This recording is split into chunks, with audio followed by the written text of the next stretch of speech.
What's up, spiritual family? So as you guys know, the reptilians are trying to take over the world slowly but surely. This year we need to be self-sufficient. I took it upon myself to get a greenhouse that I will be putting together for you guys here shortly.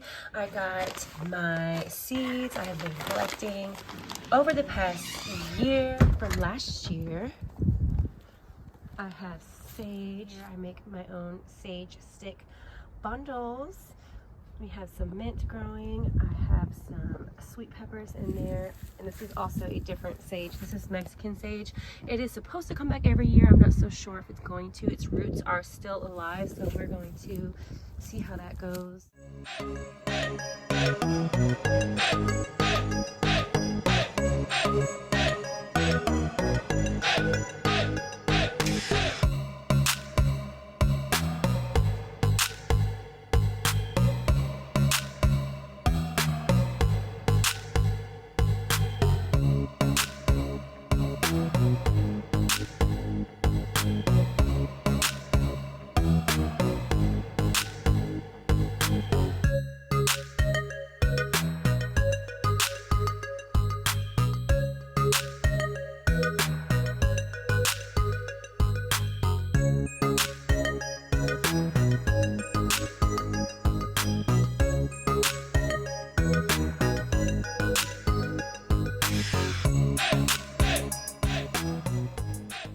I definitely recommend anybody who wants to grow fruits and vegetables to get this greenhouse. It's a bestseller on Amazon. I only paid about 90 bucks. Sometimes you can find it on sale. I will leave the link for you to find below your screen or in the description box. It took about an hour for me to put it together if I was by myself, but it would take 30 minutes if it was somebody helping you. So my son was in and out.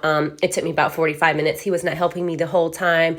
This thing is awesome. You can zip down the door and you can bolt the four corners. I would not recommend putting it in the middle of your yard because it will definitely blow away. So use the things that they gave you to tie this thing down to something. Trust me, you definitely want to do that. We do not want all of our hard work to just blow away. And yes, people do put them in the middle of their yards. I have seen it.